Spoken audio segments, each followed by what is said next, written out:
de número 7 ao verso de número 18, nós temos aqui as saudações finais do apóstolo Paulo à igreja de Colossos. Então ele inicia dizendo assim: Tíquico lhes informará todas as coisas a meu respeito.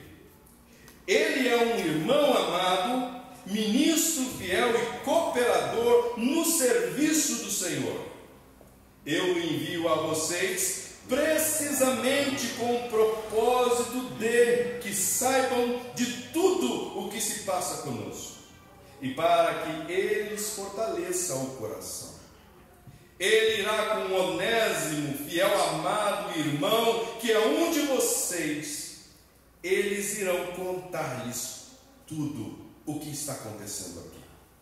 Aristarco, meu companheiro de prisão, envia-lhes saudações, bem como Marcos, primo de Barnabé. Vocês receberam instruções a respeito de Marcos, e se ele for visitá-los, recebam-no. Jesus, chamado Justo, também envia saudações. Esses são os únicos da circuncisão que são meus cooperadores em favor do reino de Deus. Eles têm sido uma fonte de ânimo para mim. Epáfras, que é um de vocês e servo de Cristo Jesus, envia saudações. Ele está sempre batalhando por vocês em oração, para que, como pessoas maduras e plenamente convictas, continuem firmes em toda a vontade de Deus. Dele dou testemunho de que se esforça muito por vocês e pelos que estão em Laodiceia. E em Hierápolis, Lucas, o médico amado, e Demas enviam-lhe saudações. Saúdam os irmãos de Laodiceia, bem como Ninfa e a igreja que se reúne em sua casa. Depois que esta carta for lida entre vocês, façam com que também seja lida na igreja dos laodicenses, e que vocês igualmente leiam a carta de Laodiceia. Digam a Arquipo: cuide em cumprir o ministério que você recebeu no Senhor. Eu, Paulo, escrevo esta saudação de próprio punho. Lembrem-se das minhas algemas. A graça seja com vocês. Amém? Curve a tua fronte, oremos. Ó Deus, nós nos encontramos diante desta tua verdade. Tua palavra que é a verdade. Cremos nela como sendo uma palavra infalível, palavra inerrante, palavra capaz de nos instruir, capaz de nos exortar, capaz de nos confrontar, capaz de nos ensinar. Palavra esta que causa em nós transformações maravilhosas. E é diante dela que nós nos encontramos hoje à noite. Portanto, pedimos ao Senhor, Pai, em nome do teu Filho Jesus, o Cristo, nosso Senhor, que o Senhor venha falar aos nossos corações de forma profunda, como o Senhor sempre tem feito em nosso meio. Pedimos também que o Senhor, através da ação do teu Espírito Santo, venha trazer luz à nossa mente para a compreensão não de uma parcialidade da tua palavra, mas para a compreensão de toda ela. Aplica sobre nós esta tua palavra. Instrui-nos, ó Deus. Acrescenta em nós aquilo que precisa ser acrescido e retira de nós aquilo que precisa ser tirado, para que Cristo Jesus, o teu Filho, Pai, seja visto em nós e através de nós, pois nós queremos nos tornar mais parecidos com Ele enquanto vivemos nesta terra. Assim oramos, em nome de Cristo Jesus, e agradecendo ao Senhor, Pai. No poder do teu Espírito oramos. Amém. Amém. Paulo então se preocupa em ensinar os irmãos de Colossos sobre um Cristo que é supremo, sobre um Cristo que ele é suficiente. O apóstolo está preocupado, pois recebe de Epáfras a informação de que alguns falsos mestres estão se introduzindo dentro da igreja de Colossos e ensinando algumas coisas que não são verdades, ou verdades misturadas com mentiras, que no fundo vai desembocar em mentiras.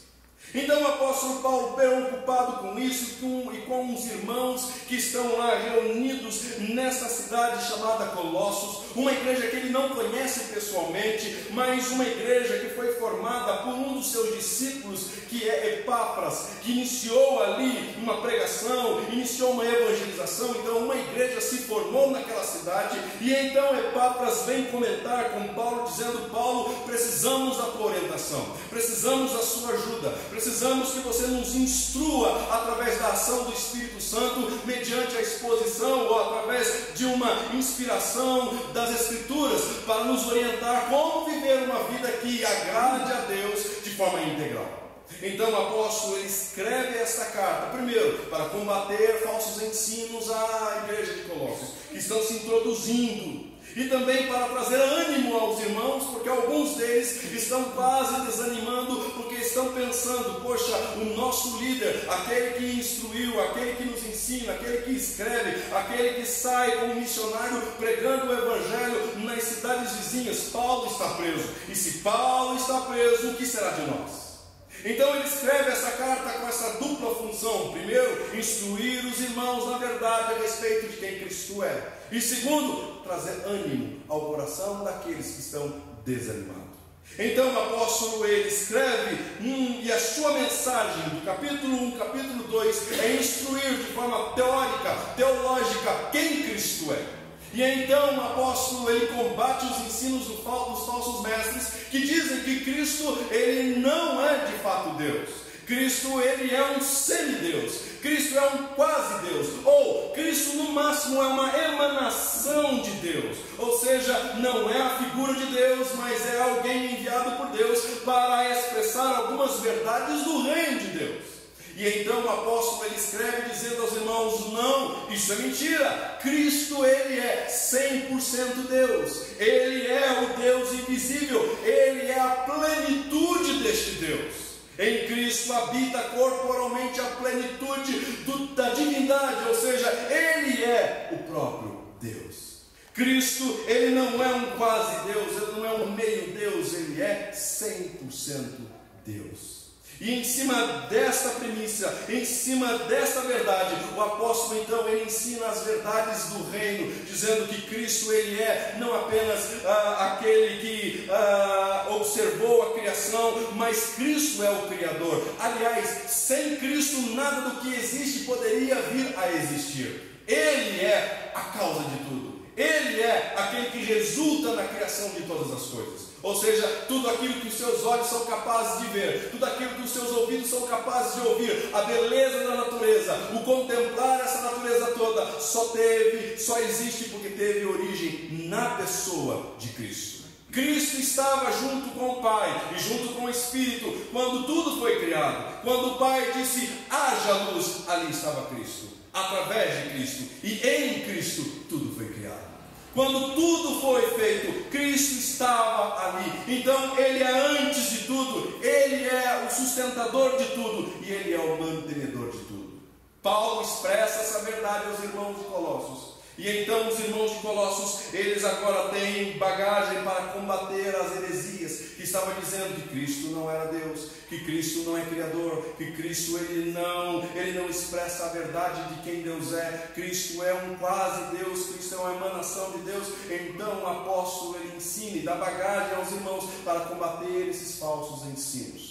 Do capítulo 3 em diante, o apóstolo então ensina os irmãos a aplicar como tudo aquilo que foi ensinado de forma teórica, a pessoa de Cristo, a supremacia de Cristo, a suficiência de Cristo, como eu posso aplicar isso no meu viver, no meu dia a dia. Então o apóstolo, no capítulo 3 em diante, ele vai dizer o seguinte: já que vocês morreram com Cristo e ressuscitaram com Cristo, então agora vivam de maneira digna e agradável a Deus. Como viver uma vida digna e agradável a Deus, Paulo? Faça morrer tudo aquilo que pertence à antiga natureza, tudo aquilo que pertence, que são características de um antigo homem: imoralidade sexual, impureza, paixão, desejos maus e a ganância, que é a idolatria. Por causa destas coisas vem a ira de Deus sobre os que vivem na desobediência. Tudo isso deixa de lado, viva uma nova vida. E o que é essa nova vida, Paulo? Uma nova vida é o seguinte: portanto, como povo escolhido de Deus, santo e amado, revistam-se de profunda compaixão, bondade, humildade, mansidão, paciência, amor e paz e gratidão. Essas são as características do novo homem. Características estas encontradas na pessoa de Cristo. Cristo é aquele que tem um coração cheio de compaixão.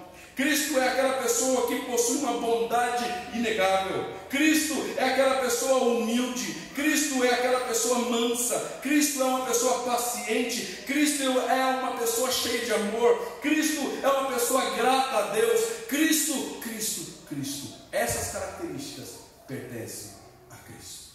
Então o apóstolo Paulo, ele chama você e a mim a essas características e diz: desenvolva isso, faça surgir isso, imitem Cristo, seja como Cristo. Se vocês se entendem como cristão, então veja quem é o seu mestre e imitem o seu mestre. E então o apóstolo Paulo, ele aplica todas essas características de Cristo para os nossos ambientes privados e públicos. Ele vai dizer o seguinte: que dentro da sua casa, você, mulher, tente olhar para essas características de Cristo, imitando Ele. Verso 18. Verso 19, ele fala assim: maridos, olhem para essas características de quem Cristo é e aplique essas características dentro da casa de vocês. Sejam compassivos com sua esposa, seja bondoso com sua esposa, seja humilde com sua esposa, seja manso com sua esposa, seja paciente com sua esposa, suporte, porque ela não é perfeita. E mulher, suporte ele, que ele não é perfeito. E o apóstolo Paulo, ele continua ensinando também que essas características estejam latentes no convívio e no trato entre você, pai, e você, filho. Que essas características sejam vistas nesse relacionamento entre pais e filhos. Mas o apóstolo, ele sai do privado, ele vai para o público e ele diz o seguinte: mas que essas características também não fiquem apenas dentro da sua casa, mas que você venha invadir todos os ambientes aonde você for com essas características. Imagine você chegando no seu trabalho com essas características, sendo cheio de compaixão, cheio de bondade, humildade, mansidão, paciente, suportando as pessoas. Você invadir os departamentos, compartimentos, aonde você for, e você apresentar essas características, as pessoas virão, não você, mas elas irão ver, enxergar, identificar Cristo Jesus. Mas o apóstolo Paulo, ele diz o seguinte, apresentando à igreja algumas características de quem ela é e do que ela não pode esquecer. Ele dá instrução do verso 2 até o verso número 6, que a igreja deve orar, dedicar-se à oração, que a igreja deve ser aquela que intercede, aquela que ajuda, aquela que evangeliza, e também aquela que se envolve com os de fora, aproveitando as oportunidades o máximo possível para demonstrar a pessoa de Cristo. E no verso 7 até o verso 18 que nós lemos, o apóstolo Paulo, então, agora ele começa a dar as suas saudações finais, e aqui, nessas saudações finais, nós temos algumas lições que podemos aplicar para as nossas vidas. A primeira coisa que nós vamos aprender nesse texto, é que uma igreja centrada em Cristo é uma igreja que se relaciona. Segunda coisa que nós vamos aprender nesse texto, é que uma igreja centrada em Cristo é uma igreja marcada por relacionamentos sem rótulos e sem preferências. A terceira coisa que nós vamos aprender nesse texto, é que uma igreja centrada em Cristo é uma igreja com consciência do seu amor para com os outros. E a quarta característica que nós vamos aprender nesse texto, é que uma igreja centrada em Cristo é uma igreja consciente do seu envolvimento. Primeira característica que nós encontramos nesse texto, que é uma igreja que se relaciona. Do verso 7 até o verso de número 18, veja quantos nomes aparecem aqui nessa saudação. Primeiro, o apóstolo Paulo cita o nome de um homem chamado Tíquico. Segundo, o apóstolo Paulo cita o nome de uma pessoa chamada Onésimo. Terceiro, o apóstolo Paulo, no verso 10, cita o nome de um homem chamado Aristarco. Quarto, ele vai citar o nome de Marcos, primo de Barnabé. No verso 11, ele cita o nome de um Jesus chamado Justo. No verso número 12, ele vai citar o nome de Epáfras. No verso de número 14, ele cita o nome do médico Lucas. No verso de número 12 ainda, ele cita Demas. No verso 15, ele cita o nome de Ninfa. E no verso de número 17, ele cita o nome de Arquipo. Quantos nomes ele cita nessa saudação? 10 nomes no total. Ele faz questão de colocar todos eles, citando eles aqui e apresentando eles à igreja de Colossos. E por que o apóstolo Paulo ele cita esses nomes? Por que o apóstolo Paulo, ao finalizar a sua carta aos Colossenses, ele cita essas pessoas? Porque ele quer deixar um exemplo, ele quer deixar um paradigma a ser observado. Primeira coisa, não existe cristianismo sem relacionamento e envolvimento uns com os outros. Paulo quer deixar claro que cristianismo é envolver-se. Paulo quer deixar claro que não existe cristianismo isolado. Não existe um evangelho solitário. Não existe um evangelho individualista. Não existe um cristianismo onde você canta só. O evangelho ele pode se comparar mais com um coral onde todos cantando juntos deixam uma canção linda e maravilhosa. O evangelho ele não é a apresentação de indivíduos, mas o evangelho ele é a soma de indivíduos para o coletivo. Evangelho, o apóstolo Paulo quer deixar claro que é o envolvimento com pessoas, com outros. Quem está escrevendo essa saudação é o apóstolo Paulo, aquele que a gente encontra 13 cartas escritas por ele. Mas quando ele escreve o final desta carta, e não apenas desta, mas várias outras cartas que ele escreve, ele faz questão de citar nomes de pessoas que cooperam com ele no evangelho, apresentando que o evangelho ele não é uma carreira solo, o evangelho é coletivo. A prática da igreja, dessa igreja que o apóstolo Paulo está instruindo, era uma prática de envolvimento. E o apóstolo Paulo chama a atenção dizendo: não tem como existir igreja se não houver envolvimento entre pessoas. Não existe igreja.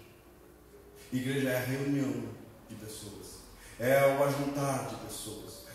Igreja é o envolvimento de pessoas. Por isso que Jesus, ensinando os irmãos, os seus discípulos, ele diz o seguinte: aonde estiver 2 ou 3 reunidos em meu nome, ali eu estou presente. Tratando-se de igreja, a apresentação ou a manifestação de Deus em Cristo em nosso meio não é na individualidade, mas se tratando de igreja é no coletivo. Portanto, igreja só se faz com envolvimento.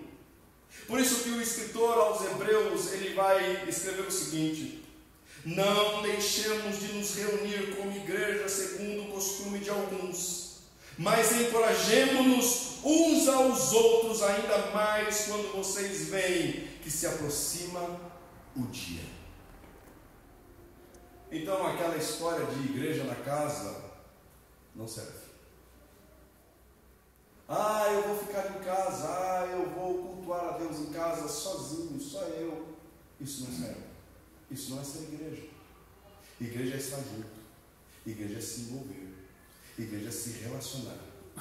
O apóstolo Paulo cita 10 nomes aqui porque ele está querendo deixar claro: eu me relaciono com pessoas. Mas não apenas isso. Eu preciso de pessoas.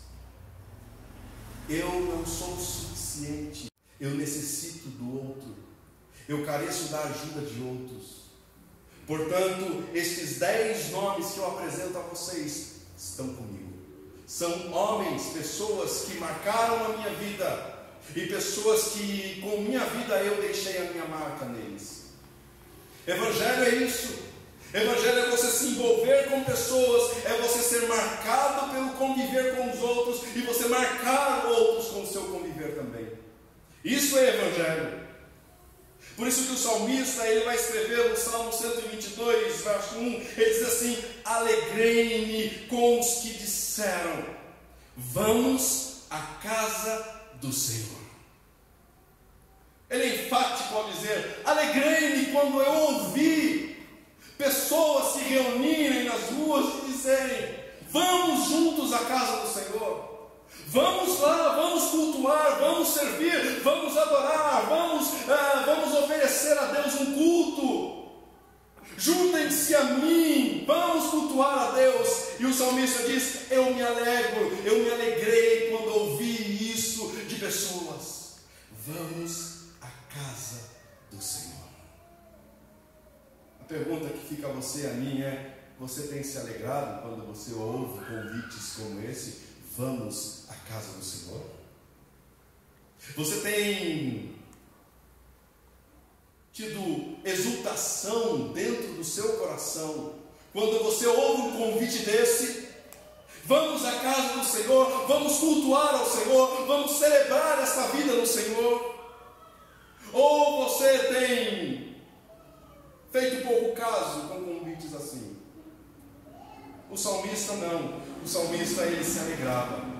O salmista se exultava. Vamos à casa do Senhor. Essa é a alegria dele. E aí a pergunta é: por que devemos nos relacionar?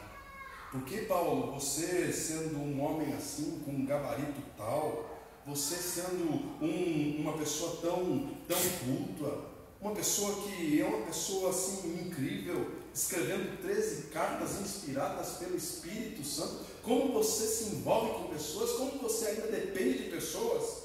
Por que isso, Paulo? Porque Paulo ensina que uma evidência de um relacionamento maduro é a existência de uma prestação de conta. Ele precisava de alguém para prestar contas. Ele precisava de alguém para ele poder colocar diante deles o que está sendo feito no reino de Deus. Verso de número 7: Tíquico lhes informará todas as coisas a meu respeito. Ele é um irmão amado, ministro fiel e cooperador no serviço do Senhor.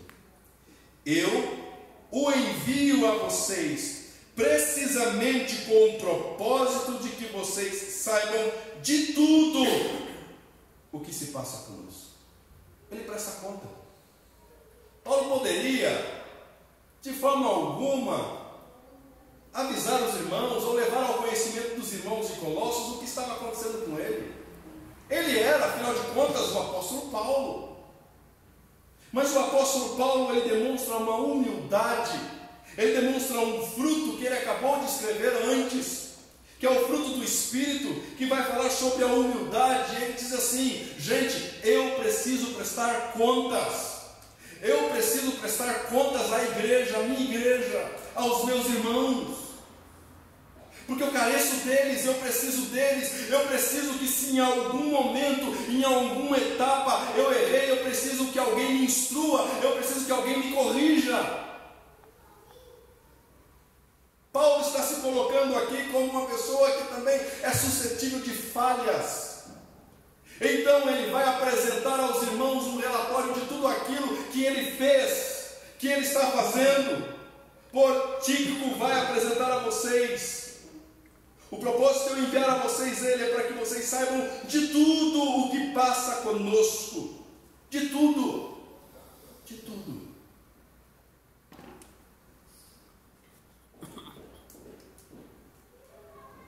Paulo, com isso aqui, ele, querendo apresentar relatório à igreja, ele não está dizendo que precisamos ser policiados por nossos irmãos.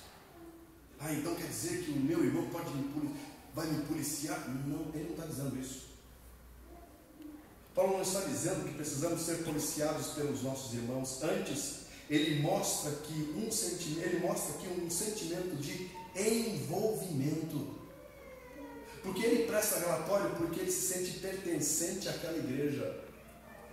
Ele presta relatório porque ele se sente devedor àquela igreja. Ele presta relatório, quer que os irmãos saibam de tudo, porque ele entende que aquela igreja faz parte de um corpo que ele está presente, que ele foi inserido. É um corpo só. Você não é obrigado a se abrir com seus irmãos. mas por se sentir parte, você se abre por entender que somos um. Somos um. Paulo, ele não abre espaço aqui, ou dá liberdade para que irmãos venham bisbilhotar a vida um dos outros. Muito pelo contrário. Paulo, ele sabe que um relacionamento maduro é marcado por pessoas que não expõem o próximo à vergonha. Paulo, ele quer abrir-se aos irmãos, porque ele sabe que aqueles irmãos estão sendo instruídos na verdade.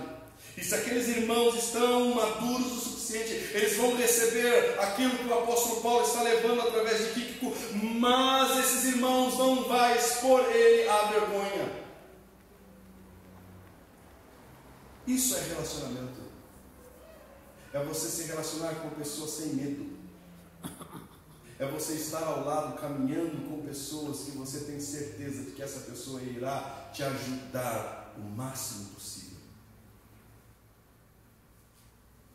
Paulo ainda falando sobre relacionamento. Paulo não esconde os desafios nos relacionamentos. Paulo, ele diz que nós enfrentamos ou enfrentaremos e devemos aprender a lidar com os desafios dos relacionamentos. Paulo, ele diz, verso de número 9: ele irá com Onésimo, fiel e amado irmão que é um de vocês. Eles irão contar-lhes tudo o que está acontecendo aqui. Quem é Onésimo? Um escravo fujão. O seu senhor, o seu dono, chamava-se Filemão. E o apóstolo escreve uma carta, um capítulo só, uma carta bem curta, a este homem Filemão, dizendo: Filemão, que bom que você se converteu, que bom que você está em Cristo, Filemão, porque o seu servo, o seu escravo que fugiu daí, está aqui em Roma, na mesma prisão que eu. Eu preguei o Evangelho, ele se converteu a Cristo, e agora, Filemão, ele vai receber liberdade. E eu pedi para que ele volte para Colossos, e você, Filemão, receba ele como se você estivesse recebendo a mim. Então Filemão vai, ou Onésimo vai com Tíquico para Colossos. E quando chega na cidade de Colossos, ele está de cara com quem? Filemão. Se evangelho é relacionamento, está aqui um grande desafio. Paulo envia Onésimo de volta a Filemão. Agora, tente imaginar o desafio que os dois enfrentaram. Tente imaginar como era lidar com um escravo fugitivo de volta. Filemão lidar com um fugitivo, com um escravo que ele comprou, que deu prejuízo para ele, que fugiu, foi embora, e todos os outros escravos vendo. Imagine o desafio que Filemão agora tem em suas mãos para lidar. Mas o apóstolo Paulo diz assim: receba ele, não apenas como um escravo agora, mas ciente de que além de escravo, ele é mais do que escravo, ele agora é seu irmão em Cristo. Como lidar com esse desafio? E Onésimo, voltando o caminho de volta para Colossos, saindo de Roma, vindo para Colossos, e no meio do caminho a conversa dele com Tíquico: vou voltar para a casa do meu patrão, o que eles vão pensar de mim? Um desertor, alguém que abandonou, alguém que fugiu, alguém que merece agora o tronco ser castigado.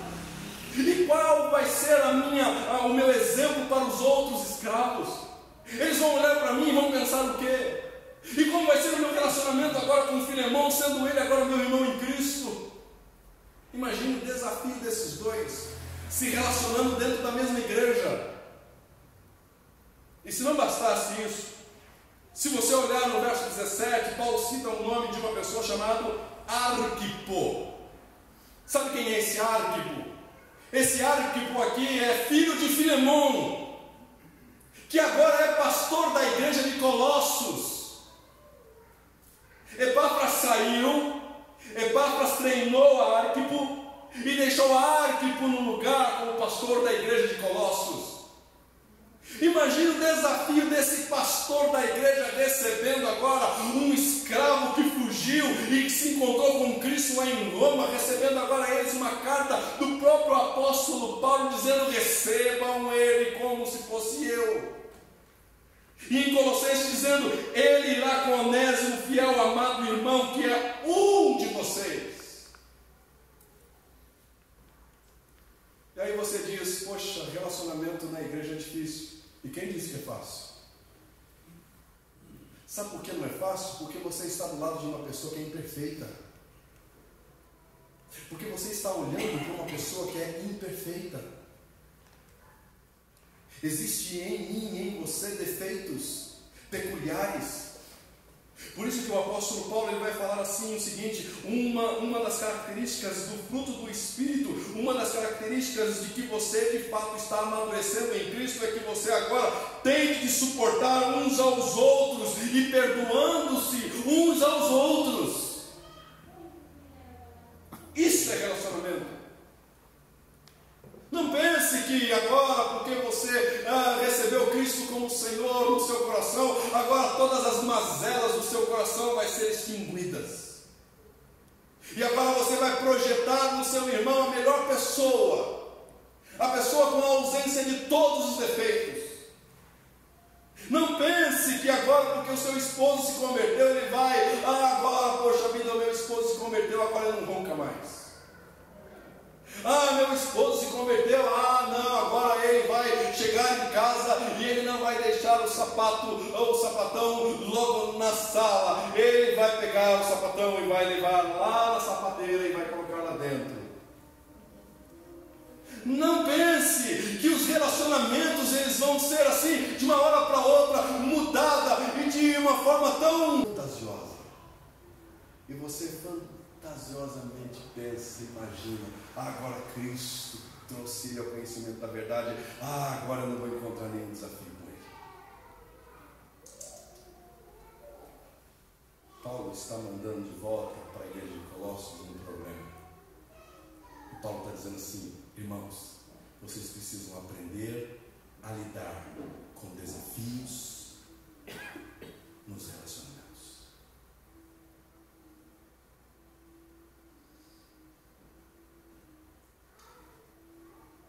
Paulo, não apenas isso, mas Paulo alerta para uma verdade que enfrentaremos em meio aos relacionamentos. Que verdade é essa, Paulo? É que nos relacionamentos entre irmãos também enfrentaremos decepções. No meio do caminho você precisa entender que você vai enfrentar decepções no relacionamento. Verso de número 14. Lucas, o médico amado, e Demas enviam as saudações. Abra comigo lá em Timóteo, capítulo de número 4, verso 9 e 10. Timóteo, capítulo de número 4. 2 Timóteo, capítulo número 4, verso 9 e 10. Quem é esse Demas? Que o apóstolo Paulo escreve, citando o nome dele aqui. Verso de número 2 Timóteo, capítulo 4, verso 9 e 10, assim: procure vir, falando para Timóteo: Timóteo, procure vir logo ao meu encontro, vírgula, pois Demas, amando este mundo, abandonou-me e foi para Tessalônica.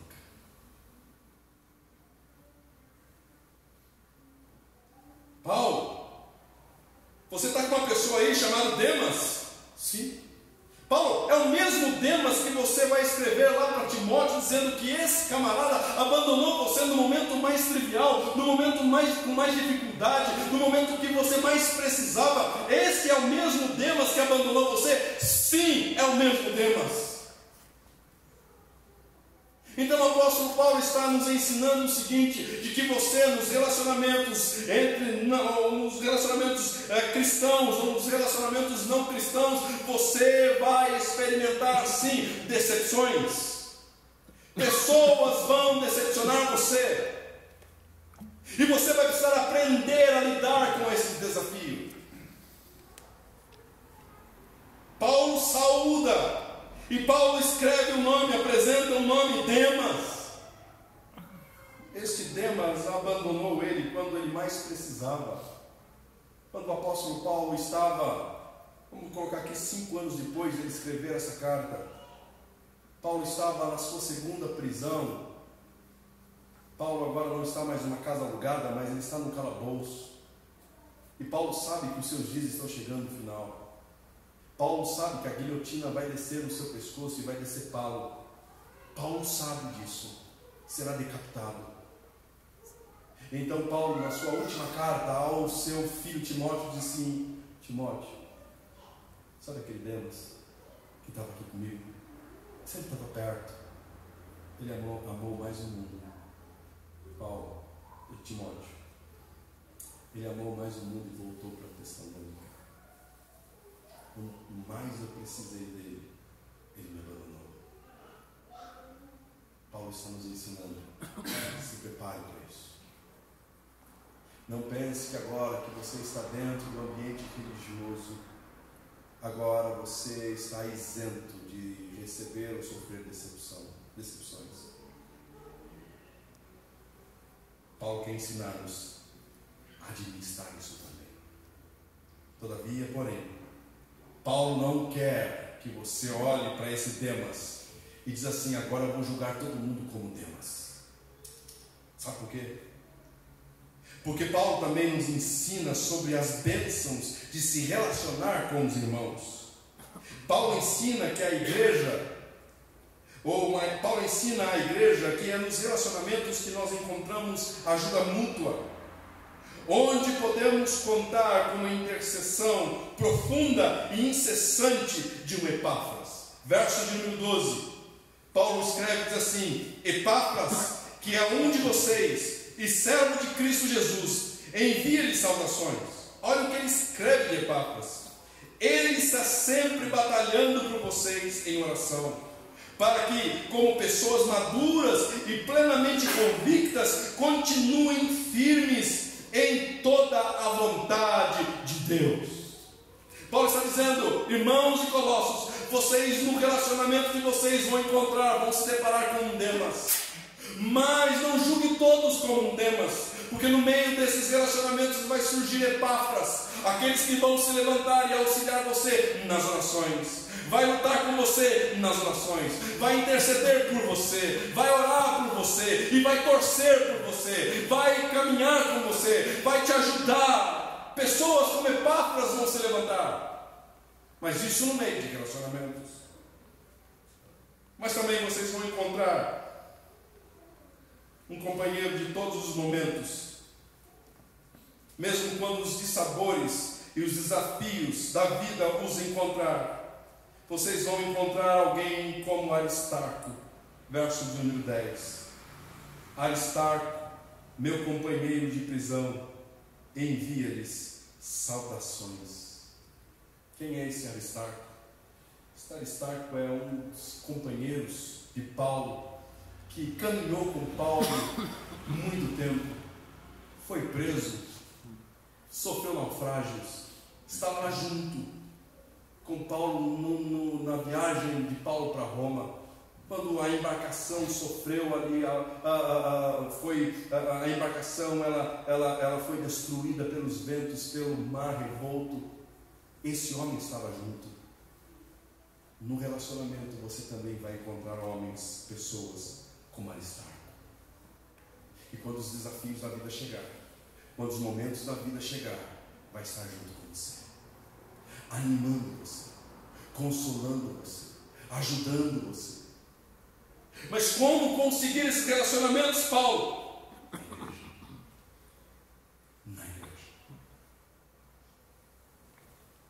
Você também vai encontrar pessoas que foram restauradas em seu propósito de vida e ministério.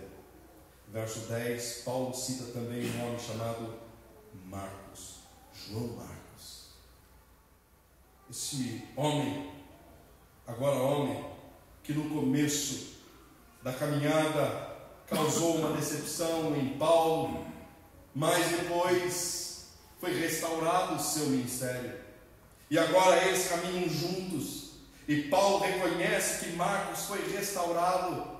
E Paulo, então, ele tem a capacidade de olhar e dizer assim: recebam ele. Vocês foram instruídos o que fazer quando João Marcos chegar até vocês. Recebam ele quando ele for visitá-los.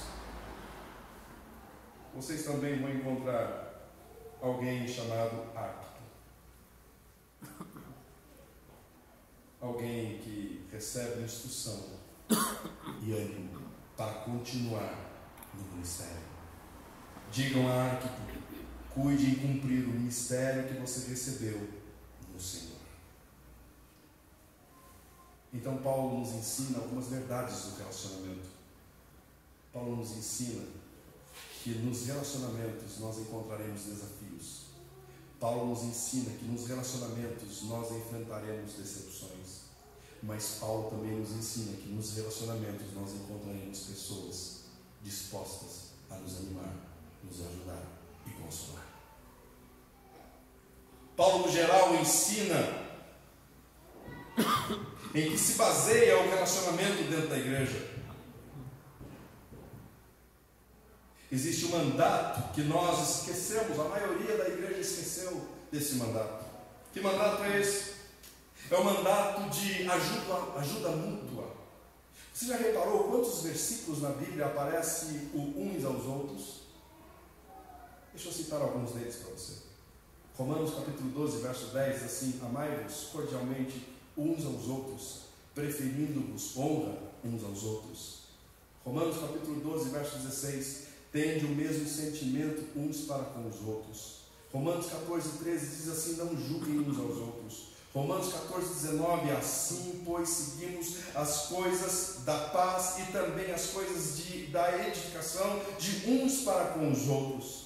Romanos 15, 7: portanto, acolhei-vos uns aos outros. Romanos 15, 14: admoestai-vos uns aos outros. 1 Coríntios capítulo 12, 25: cooperem os membros com igual cuidado em favor uns dos outros. Gálatas 5, 26: não provoquem ou tenham inveja uns dos outros. Gálatas 6, 2: levai as cargas uns dos outros. Efésios 4, 25 diz: falem a verdade uns aos outros. Efésios 4, 32: antes sejam benignos uns para com os outros. Efésios 5, 21: sujeitai-vos uns aos outros. Filipenses 2, capítulo 2, verso 3: não façais por partidarismo, nada façais por partidarismo ou vanglória, mas por humildade, considerando cada uns aos outros superior a si mesmo. Colossenses 3,13: suporte uns aos outros. Colossenses 3,13: perdoai uns aos outros. Colossenses 3,16: habite ricamente em vós a palavra de Cristo, instruí-vos, aconselhai-vos mutuamente com toda a sabedoria. 1 Tessalonicenses capítulo 3,12: e o Senhor faça crescer e aumentar o amor uns para com os outros. 1 Tessalonicenses 4,18: consolai-vos, pois, uns aos outros. 1 Tessalonicenses 5,11: exortem-se e edifiquem-se uns aos outros. 1 Tessalonicenses capítulo 5, verso 13: vivei em paz uns com os outros. E nós poderíamos ficar aqui até o final da Bíblia falando uns com os outros. Que verdade é essa? Que mandamento é esse? Isso é um mandamento de relacionamento. É um mandamento de uns com os outros, auxílio mútuo, ajuda mútua. E qual o propósito disso? Porque uns ajudando os outros, uns ensinando os outros, um aconselhando os outros, um consolando os outros, vai fazer com que algumas coisas diminuam no ambiente religioso ou no ambiente de igreja, e algumas outras coisas que aumentará no ambiente de igreja. Quais são as coisas que diminuirá nesse relacionamento de ajuda mútua? O índice de pessoas depressivas diminuirá. O índice de pessoas depressivas diminuirá. Se existe um lugar onde deveria ser tratado de forma profunda e de forma eficaz essa doença chamada depressão, esse lugar deveria ser igreja e não consultório de psiquiatras e psicólogos.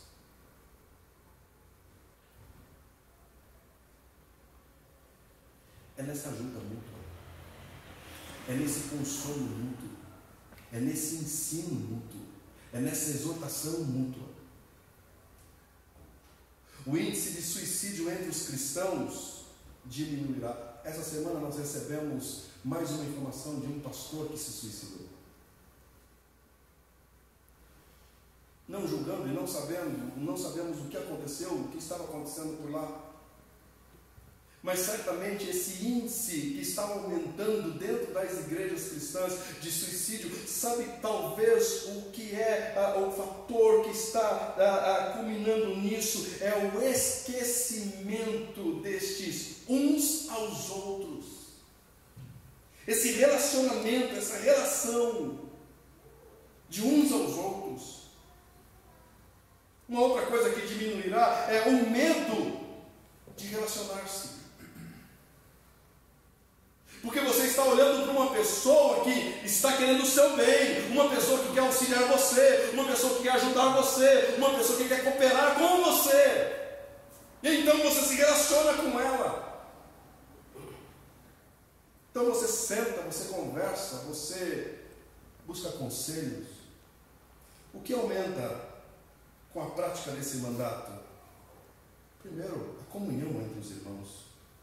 Segundo, a maturidade entre os irmãos. Terceiro, o serviço entre os irmãos. E quarto, cristãos expressando um culto verdadeiro ao Deus verdadeiro. A igreja é o restabelecimento do projeto de Deus a seu povo. Capítulo de número 19 de Deuteronômio. Abra comigo lá, verso 6, e a gente está encerrando. Deuteronômio, capítulo 19, verso 6.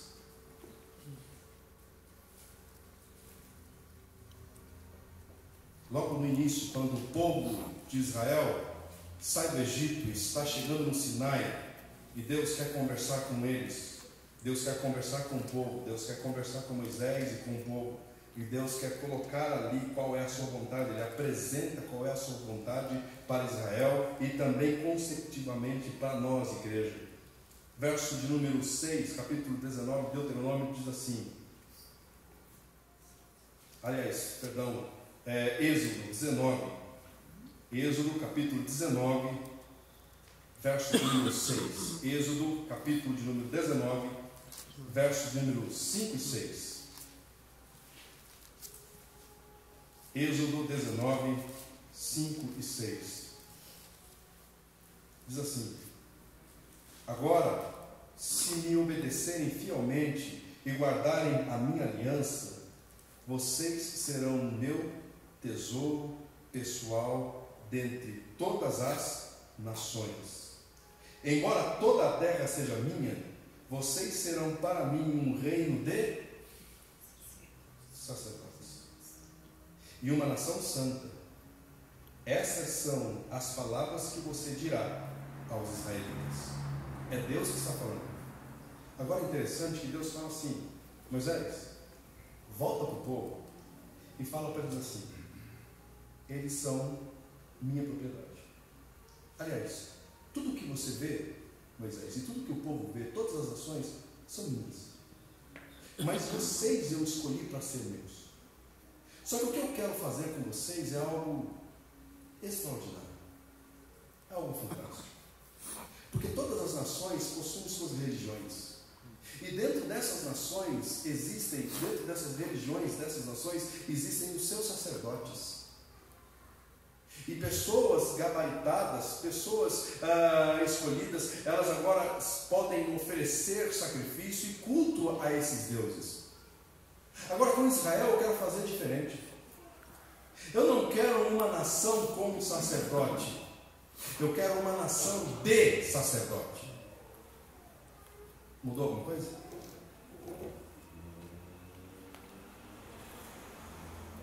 Moisés, eu não quero uma nação com sacerdotes. Moisés, eu quero uma nação de sacerdotes. Todos eles serão meus sacerdotes. crianças, adolescentes, jovens, adultos, velhos e velhas, todos eles serão sacerdotes, todos eles terão acesso a mim, todos eles falarão comigo, todos eles oferecerão a mim sacrifício e culto. Todos eles vão sentar uns com os outros, aconselhando-nos. Todos eles vão sentar e procurar uns aos outros para ensinar. Todos eles vão se ajudar. Todos eles vão se servir. Eles serão para mim uma nação de sacerdotes.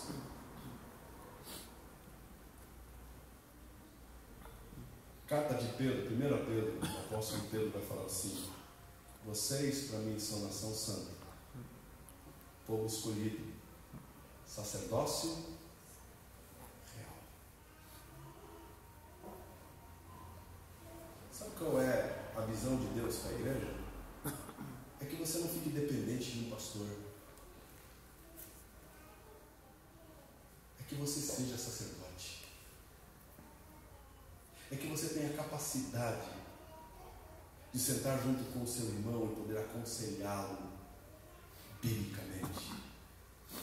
Que você sente com o seu irmão e consiga exortá-lo em amor biblicamente.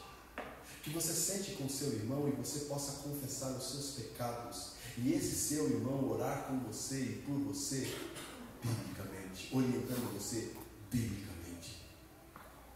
O apóstolo Paulo está terminando a sua carta dizendo assim: gente, se vocês entenderem o que é relacionamento em igreja, vocês vão experimentar o projeto de Deus, que é uma igreja madura, vivendo biblicamente a vontade de Deus.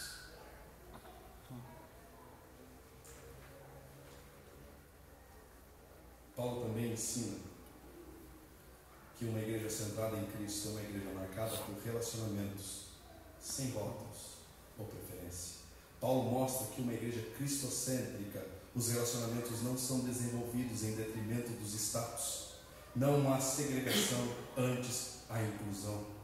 Cristãos onde um escravo como Onésimo e um senhor, patrão, Filemon, ou um médico, Lucas, e um paciente, Paulo, podem cantar juntos, levantando as mãos ao mesmo Pai e Senhor. Não existe separação, divisão por classes, todos se tornam um em Cristo. Os relacionamentos são ligados por um interesse comum, não um interesse pessoal. Não há espaço para segundas intenções. Ou seja, eu não escolho você porque você vai me beneficiar. Eu não escolho o Antônio Marcos porque o Antônio Marcos vai me convidar para o churrasco. Não. Eu escolho todos em Cristo porque somos um. Uma igreja centrada em Cristo é uma igreja com consciência de sua cooperação com outras igrejas irmãs. Paulo ensina que uma igreja local não pode ser exclusivista, ou seja, não somos os únicos e melhores, fazemos parte de uma única igreja, a melhor igreja, a igreja de Cristo. Assim como a igreja de Colossenses leu essa carta, o apóstolo Paulo pede: irmãos de Colossos, assim como vocês leram essa carta, aprenderam com essa carta e cresceram com essa carta e com os ensinos dela, então envie essa carta também para os irmãos de Laodiceia, para que eles também leiam, para que eles também cresçam, para que eles também aprendam, para que eles também se desenvolvam e também leiam a carta deles a vocês. Porque assim como vocês, eles também necessitam ser ajudados. Não caia no erro de se achar melhor que os outros por pertencer à igreja cristã, família bíblica. Somos tão necessitados quanto os demais, tão carentes. Alguém escreveu sobre a igreja o seguinte: estamos dentro de uma mesma casa, uma grande casa, que temporariamente convive em vários quartos separados, mas continua sendo a mesma casa. Um quarto se chama congregacional, outro quarto se chama-se presbiterianos, outro quarto se chama família bíblica, outro quarto Assembleia de Deus, e assim por diante. Porém todos sendo um mesmo edifício, onde são edificados por um mesmo princípio e tendo uma única só base, a saber, Cristo. É a igreja de Cristo.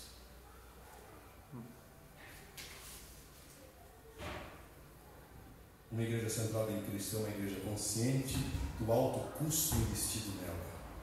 Paulo finaliza, verso de 1 a 18. Eu escrevo esta saudação de próprio punho. Lembrem-se das minhas algemas. A graça seja com vocês. Paulo reforça uma verdade sobre o valor custeado por Deus à sua igreja. Uma igreja cristocêntrica é uma igreja que olha para o retrovisor da história e consegue enxergar o preço pago para que ela existisse. É você olhar para o retrovisor e você conseguir enxergar pessoas que deram suas vidas para que você hoje pudesse estar aqui.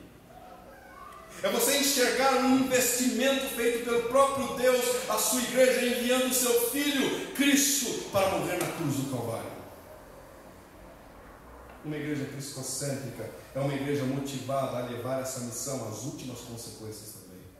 Paulo está dizendo, lembre-se das minhas algemas. Em outras palavras, esperem enfrentar isso também. Esperem enfrentar isso também. Lembre que eu estou aqui por amor a vocês, como investimento a vocês. Mas também lembre-se que isso aqui que está acontecendo comigo pode chegar até vocês. Ele não maqueia o Evangelho. Ele não mistura o Evangelho. Ele não deixa o Evangelho um pouco mais fácil. Ele conta a verdade do Evangelho. E concluindo, uma igreja cristocêntrica é uma igreja que não abre mão da verdade, mesmo diante de ameaças. Ela continua pregando e ensinando e demonstrando Cristo, em quem habita a plenitude da divindade, aquele que é a imagem do Deus invisível, o Criador, o sustentador de todas as coisas, o cabeça do corpo, que é a igreja, ou seja, Deus em Cristo, o Supremo, o suficiente. Olhando para tudo isso, isso tem a ver comigo, com você. Tudo. Porque se você está aqui hoje é porque você foi chamado por Deus para se relacionar com Deus. Convívio cristão, igreja, ela é marcada por relacionamentos. Por relacionamentos. Ah, mas eu posso me machucar se eu me relacionar com pessoas assim. E vai acontecer. Ah, mas eu posso me decepcionar com pessoas. Vai acontecer. Faz parte. Mas também a beleza do Evangelho é que dentro dessas relações, desses relacionamentos, surgirão pessoas, amigos, mais chegados que irmãos. Pessoas com quem você pode sentar e contar as suas dores. E essas pessoas não vão jogar no ventilador expondo você, mas vai ajudar você em oração. Pessoas que irão aconselhar você, pessoas que irão ajudar você, pessoas que vão conduzir você à restauração. Essa é a beleza do Evangelho. Eu gostaria que você curvasse a sua fronte. Enquanto nós vamos cantar um louvor, que você meditasse em tudo aquilo que você ouviu hoje à noite. Evangelho é relacionamento.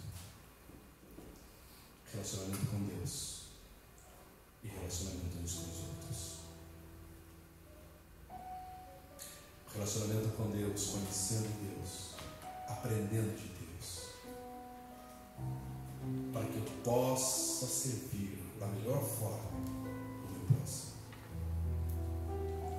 Se você tem se negado a se relacionar com o seu irmão, eu convido você, deixe disso, se relacione, esteja perto, fique próximo.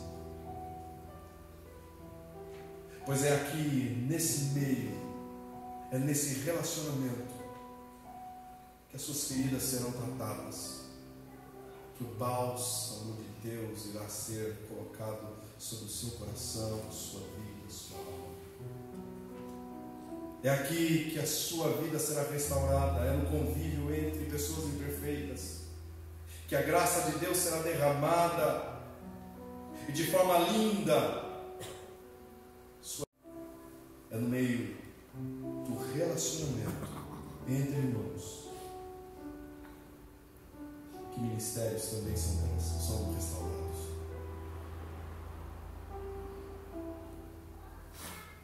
Que você possa, no seu coração, falar a este Deus: Deus, eu tenho me privado de me relacionar, mas como o apóstolo Paulo ensinou, igreja não se faz sozinha. Igreja é união. Igreja é um corpo. Uma cooperação mútua.